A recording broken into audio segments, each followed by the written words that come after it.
Amin, amin. Silakan duduk Bapak Ibu, Shalom. Bagaimana kabarnya hari ini? Luar biasa ya, puji Tuhan. Dan hari ini tema firman Tuhan adalah investasi yang paling berharga, yaitu apa? Keluarga. Berapa banyak yang percaya bahwa investasi yang paling berharga itu keluarga? Ya, banyak orang ya berkata amin, tapi pada hakikatnya tidak banyak yang sungguh-sungguh fokus kepada keluarga. Ya, dan kita percaya saudara firman Tuhan itu ya dan amin. Ya, tadi Bapak Gembala sudah membaca Amsal 24 ayat 3 dan 4. Ya, ini ayat yang diberikan dari gereja. Amsal 24 ayat 3 dan 4 dikatakan di sana. Baca bersama 1, 2, 3. Dengan hikmat rumah didirikan, dengan kepandaian itu ditegakkan, dan dengan pengertian kamar-kamar diisi dengan bermacam-macam harta benda yang berharga dan yang menarik. Ini adalah gambaran tentang sebuah keluarga. Ya, keluarga itu harus dibangun yang pertama dengan hikmat Tuhan, Bapak Ibu. Dikatakan di sana dengan hikmat rumah didirikan. Tapi banyak orang Kristen itu memulai rumah tangga tidak dengan hikmat. Iya Pak, iya. Ya. Siapa yang memulai rumah tangga dengan hikmat di sini? Doa, puasa, ya. Waktu pertama kali minta jodoh, berdoa, terus berpuasa, minta kehendak Tuhan. Ada di sini? Ya, sedikit sekali ya. Kenapa banyak kesalahan terjadi dalam kehidupan rumah tangga Kristen? Ya karena memulainya tidak dengan hikmat Tuhan. Ya, banyak orang datang sekarang berkata, Bu, rumah tangga saya bermasalah. Ya memang karena diawali itu tidak dengan hikmat Tuhan. Harusnya dikatakan dengan hikmat rumah didirikan. Bayangkan Bapak Ibu, kita kalau bangun rumah biasa aja ya tentu kita perlu perhitungan. Benar enggak? Panggil pemborong, panggil ini, nanti habisnya berapa, gambarannya seperti apa. Banyak orang menikah itu tidak bikin perhitungan. Tidak dengan hikmat Tuhan. Ya pokoknya nikah-nikah aja lah, nanti gampang urusan belakangan ya. Padahal Alkitab berkata dengan hikmat rumah didirikan, dengan kepandaian itu ditegakkan. Makanya sekarang kita banyak lihat saudara terjadi perceraian. Kenapa perceraian terjadi? Karena tidak dimulai dengan hikmat Tuhan. Permulaan hikmat itu ialah takut akan Tuhan. Bagaimana keluarga kita menjadi keluarga yang ya berharga, menjadi investasi yang berharga ya kalau kita ini membangunnya dengan takut akan Tuhan. Dan dikatakan dengan pengertian kamar-kamar diisi dengan bermacam-macam harta benda yang berharga dan menarik. Saya banyak mendapati sekarang rumah tangga saudara mau bercerai, ini dari pagi lagi baru terima konseling. Bu, doakan, suami saya itu gak peduli dengan saya, anak saya sekarang memberontak, sekarang merokok, nggak mau sekolah, gini, lalu saya juga terjebak pinjol, ya sekarang rumah tangga kami berantakan, dari segi keuangan kami berkekurangan. Ya, kenapa bisa begitu Bapak Ibu? Karena suami istri tidak punya pengertian. Coba kalau kita membangunnya di atas dasar takut akan Tuhan, kita dapat penghasilan berapa gitu ya. Kalau suami istri takut Tuhan, uang itu dikelola dengan baik. Amin apa amin? Ya, jangan boros, jangan gini, jangan gitu. Saya ada bantu orang saudara, dia bilang ya udah ndak makan, anak-anaknya ndak makan. Saya transfer uang, saya bilang ini beliin sembako. Ya, supaya kamu bisa hidup layak. Kalau ada sembako itu setidaknya anakmu ndak mati lapar. Jawabannya gini, maaf Bu, uangnya nggak saya pakai beli sembako ya. Karena anak-anak saya, kami serumah itu ndak suka makan makanan rumahan. Sukanya makan makanan restoran. Kira-kira saudara yang menabur sama orang ini gondok nggak? Gondok ya, saya bilang gini, sorry ya. Saya ini lagi masak loh sekarang. Kenapa saya masak? Pertama sehat, kedua hemat toh. Kita masak sekali bisa dimakan pagi, siang, bisa malam lagi. Kalau kita bijaksana mengatur keuangan. Dia dengan enaknya, maaf ya saya nggak pakai buat beli sembako. Saya tahu berkat yang saya kasih itu kalau dia pakai buat beli sembako sudah lebih untuk 1 bulan. Tapi kalau uang itu dipakai buat beli makanan di restoran, ya segitu 3 hari habis. Karena makan pagi dia harus beli, makan malam dia beli lagi. Ini kan tidak berpengertian saudara. Rasa-rasa mau saya baptis ulang, saya cemplungi 20 menit ya. Biar buka mata di rumah Bapak di sorga. Tapi sering banget gitu, ntar anak-anak saya sudah gak makan, gak ada beras, gak ada ini. Tapi disuruh beli enggak, ini kan tidak berpengertian. Bagaimana Tuhan bisa mempercayakan kau harta yang lebih, mengisi kamar-kamarmu dengan bermacam-macam harta benda yang berharga, yang menarik, kalau kita sendiri tidak punya hikmat dan pengertian.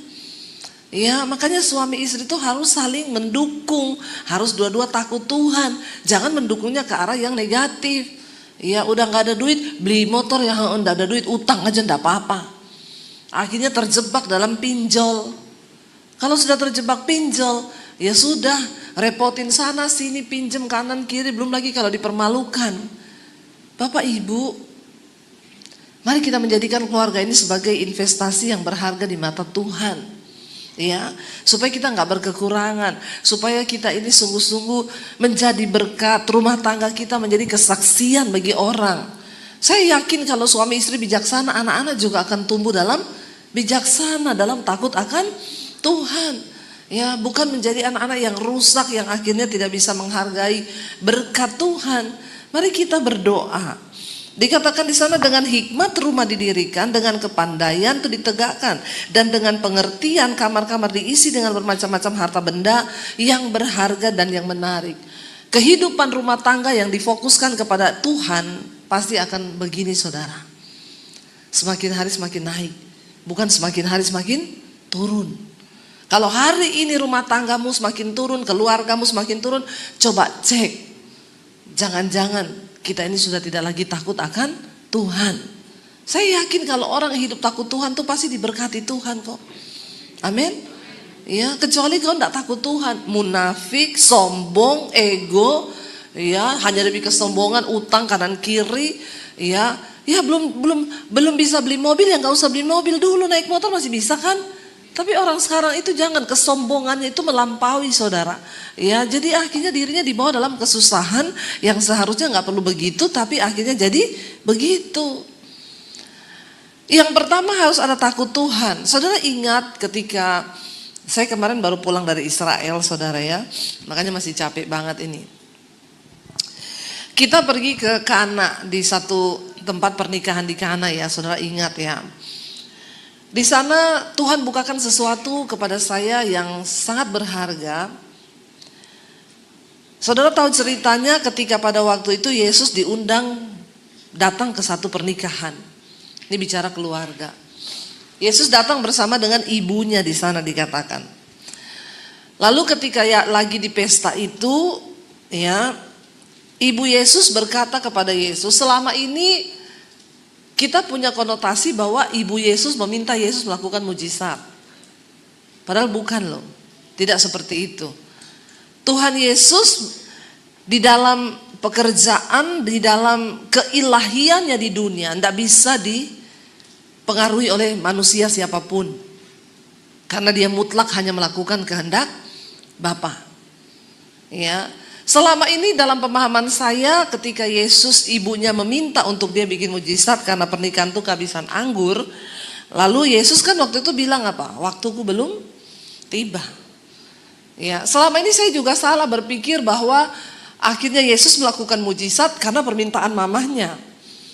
Ya, Yesus tidak akan pernah bisa dipengaruhi oleh siapapun manusia di dalam keilahiannya sebagai Tuhan. Perhatikan saudara, ketika itu ibu Yesus berkata begini, dia nggak minta loh. Ibu Yesus nggak bilang, bikin mujizat dong, bikin anggur, enggak. Kalau kita lihat di dalam Injil Yohanes saudara ya, di sana Yesus cuma bilang begini. Ya, Yohanes 2. Ya, dikatakan di sana ibu Yesus cuma berkata begini. Ibu Yesus berkata kepadanya, dikatakan di sana, nah tetapi ibu Yesus berkata kepada, bukan ya ayat yang kedua kayaknya. Ayat 2, Yesus dan murid-muridnya apa di sana dikatakan? Diundang ke sebuah perkawinan itu. Ayat 3 baca bersama. Ketika mereka kekurangan anggur, ibu Yesus berkata kepadanya apa? Apakah dia meminta Yesus bikin mujizat? Itu sifatnya hanya sebuah pemberitahuan. Dia cuma bilang mereka kehabisan anggur. Titik. Selama ini saya juga berkhotbah salah, saudara. Saya bilang karena ibu Yesus itu yang minta, jadi Yesus bikin mujizat. Padahal dia nggak minta loh. Dia cuma bilang mereka kehabisan anggur. Zaman dulu, saudara, di acara adat Yahudi dalam sebuah pernikahan, kalau kehabisan anggur, itu keluarga malu banget. Itu sama dengan orang pesta tapi tidak modal. Karena anggur itu sajian utama di sebuah pernikahan. Ya. Ibu Yesus berkata mereka kehabisan anggur. Lalu kata Yesus kepadanya apa, saudara? Yesus bilang begini. Mau apakah engkau daripadaku, ibu? Saatku belum tiba. Saatku belum tiba. Ya. Kenapa sampai Yesus berkata saatku belum tiba? Tapi apa maksud dari saatku belum tiba? Belum waktunya Yesus menyatakan diri sebagai Mesias waktu itu. Belum waktunya dia melakukan mujizat. Makanya ini tercatat sebagai mujizat yang pertama. Belum waktunya, saudara. Yesus harus melakukan mujizat. Makanya dia bilang, mau apakah engkau daripadaku, ibu? Saatku belum tiba. Tapi perhatikan apa yang membuat mujizat terjadi. Bukan karena ibunya meminta. Ayat yang berikutnya, saudara. Apa yang dikatakan ibunya? Baca bersama. Tetapi ibu Yesus berkata kepada pelayan-pelayan, apa yang dikatakan kepadamu, buatlah itu. Maria sudah tidak ngomong dengan Yesus. Dia tidak memaksa Yesus untuk melakukan mujizat. Tapi dia ngomong kepada para pelayan. Dan apa yang diomongkan Maria kepada pelayan ini adalah sebuah bahasa iman. Kenapa mujizat bisa terjadi? Karena ada iman. Bukan karena ibu Yesus yang meminta sebagai ibu kepada Tuhan Yesus sehingga walaupun waktu belum tiba akhirnya Yesus melangkahi waktunya. Kenapa mujizat harus terjadi? Karena di mana ada iman, di situ ada mujizat. Saya kemarin di Kana itu baru dibukakan, saudara. Saya pelajari. Ya, karena kita tahu betapa keluarga itu di mata Tuhan itu sangat berharga. Yesus gak mau sebuah pernikahan dipermalukan hanya gara-gara kehabisan anggur. Yesus gak mau mereka malu. Ya, mungkin hari ini juga dalam keluargamu engkau sudah mulai kehabisan anggur. Ya, anggur yang manis. Iya, Bu, sekarang rumah tangga saya anggurnya mulai asem. Ya, tandanya apa? Ngomong dikit berantem. Nggak usah angkat tangan. Halo Bapak Ibu. Ya. Ada yang berkata begini, pernikahan itu isinya 90% ngomong. 10%-nya itu masalah. Padahal, saudara, kalau orang kehabisan anggur, ngomong bisa menimbulkan masalah. Iya Pak ya? Orang tuh kalau sudah kehabisan anggur, ngomong tok aja, berantem.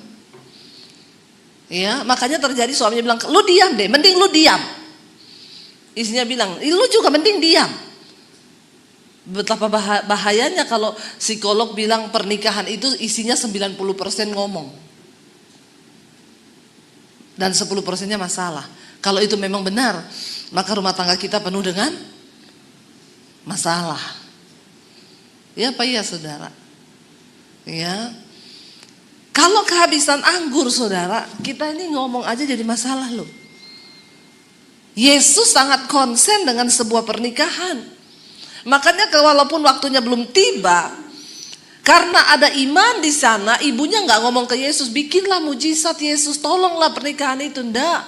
Ibunya cuma bilang kepada pekerja itu, lakukan apa yang dia bilang.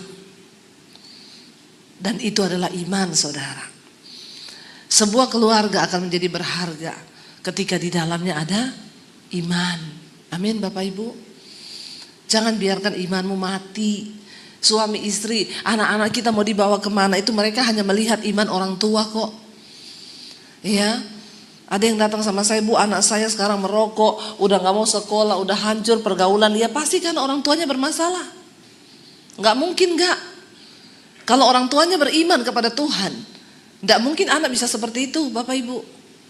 Ya, makanya mari kita perhatikan bahwa keluarga itu adalah sebuah investasi yang sangat berharga kalau di dalamnya ada iman, ada hikmat Tuhan. Amin. Mari kita berdoa suami istri. Ya, jangan kita hanya menjadi orang yang egois dengan hidup kita sendiri dan kita tidak pernah memikirkan. Saya tuh terima konseling Bapak Ibu.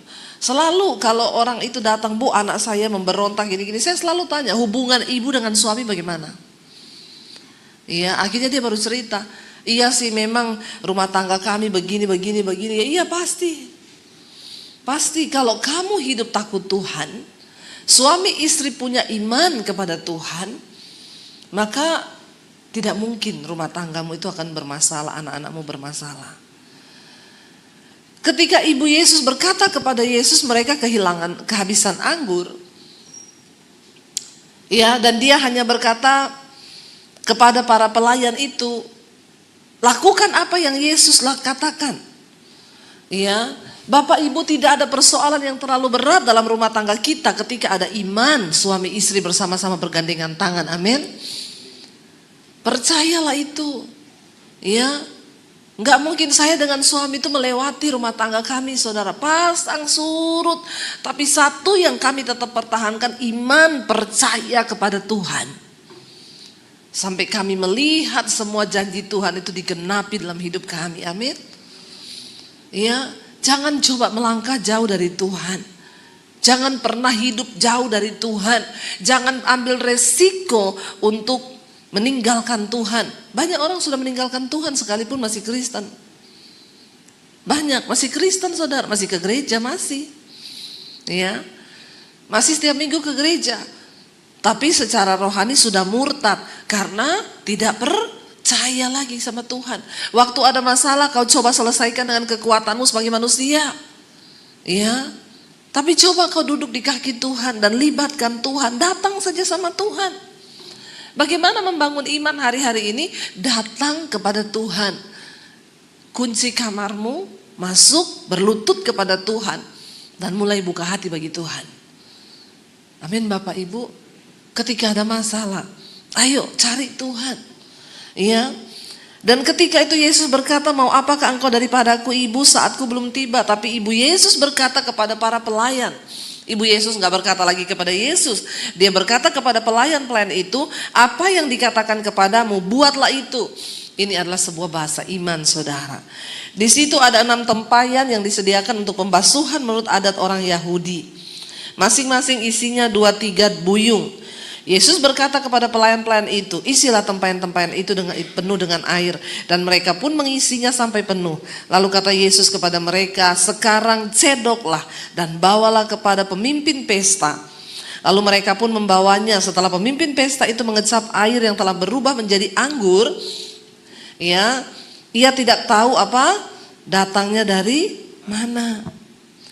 Bapak Ibu, akhirnya saudara baca ayat yang berikutnya, dikatakan di sana apa?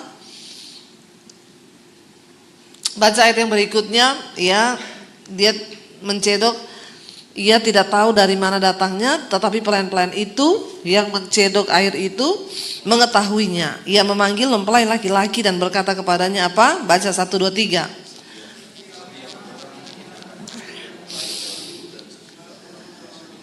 Barulah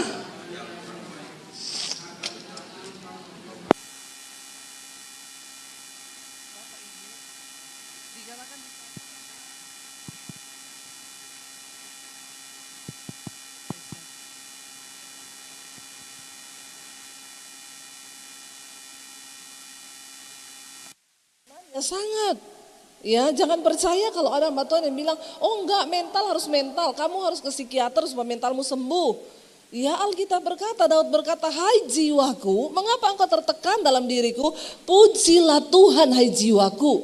Berarti mental kita dengan iman berkaitan erat. Ya, saya pernah layani ada rumah tangga yang mau bercerai karena suaminya selingkuh, istrinya tahu, lalu istrinya sangat terpukul karena kaget suaminya selingkuh. Tiap hari istrinya pingsan, nangis karena dia tidak menyangka. Ya, lalu kalau dia marah suaminya dicakar, dipukulin saudara. Suaminya diam aja karena suaminya merasa bersalah. Lalu akhirnya dia ke psikiater, waktu berobat ke psikiater, psikiaternya bilang ibu akan seperti ini sampai 6 bulan, sampai 1 tahun. Lah suaminya dengar begitu, ya stres ya, sok tiap hari digaruk mukanya sampai luka-luka. Lalu mereka berinisiatif untuk jangan hanya ke psikiater aja, coba panggil pendeta. Lalu mereka telepon saya, saudara, dan saya datang. Lalu mereka cerita, ibu itu cerita dengan hati yang hancur, saya akan seperti ini bu, 6 sampai 1 tahun, 6 bulan sampai 1 tahun. Saya bilang siapa yang ngomong? Psikiater yang ngomong. Jadi saya tiap hari minum obat penenang. Saya bilang bu, dan ibu mau 1 tahun sampai seperti ini, ibu bisa gila loh. Hari ini melangkah dengan iman, kau yang bisa memutuskan sikap hatimu, jiwamu hari ini mau seperti apa. Yang terbaik ikuti firman Tuhan, lepaskan pengampunan, ampuni suamimu, peluk dia, dan ayo mulai dari awal. Lupakan semuanya. Hari itu saya layani mereka, mereka berdua menangis, hancur hati, mereka akhirnya berpelukan, dipulihkan. Ya, setelah saya pulang suaminya bilang, bu terima kasih banyak ya, istri saya menunjukkan perkembangan yang begitu luar biasa. Loh Bapak Ibu, nggak usah tunggu lama. Waktu Yesus melakukan mujizat, bikin anggur yang terbaik itu butuh waktu bertahun-tahun, bahkan mungkin puluhan tahun. Tapi Yesus ketika dia hadir, dia bikin mujizat, saat itu juga air diambil, dituang, dan terjadi anggur yang sangat enak. Sampai semua bingung, kenapa bisa kamu dapat anggur yang seperti ini, yang terbaik sampai akhir pernikahan. Ini sebuah gambaran Bapak Ibu. Mari kita terus libatkan Tuhan dalam hidup kita. Waktu kita menjadikan Tuhan sebagai yang utama dalam pernikahan kita, kita tahu bahwa keluarga kita itu adalah investasi yang sangat berharga di mata Tuhan. Anak-anak membutuhkan arahan kemana mereka harus dibawa, dan kita suami istri lah yang harus membawa mereka kepada Tuhan. Bapak Ibu gak bisa taruh anak-anakmu di sekolah minggu dan berharap mereka akan tumbuh dengan iman hanya di sekolah minggu. Karena pelajaran tentang iman yang pertama harus mereka dapatkan di dalam keluarga. Amin. Melihat suami istri, melihat kita orang tua yang hidup sungguh-sungguh berpegang pada Tuhan. Ketika ada masalah, saya dan suami dulu, ketika kami terlilit hutang, kami mengalami masalah yang berat, kami ajak anak-anak, ayo kita bergandengan tangan, kita berdoa kepada Tuhan. Kita sama-sama berdoa. Ketika ada mujizat, kami juga cerita kepada anak-anak, Tuhan sudah bikin mujizat. Sehingga iman mereka kepada Tuhan sungguh-sungguh tumbuh Bapak Ibu. Ya, puji Tuhan, saya melihat anak-anak saya udah gak perlu harus keras dengan mereka, ngomong begini-begini. Sudah ada ya benih-benih iman di dalam hidup mereka.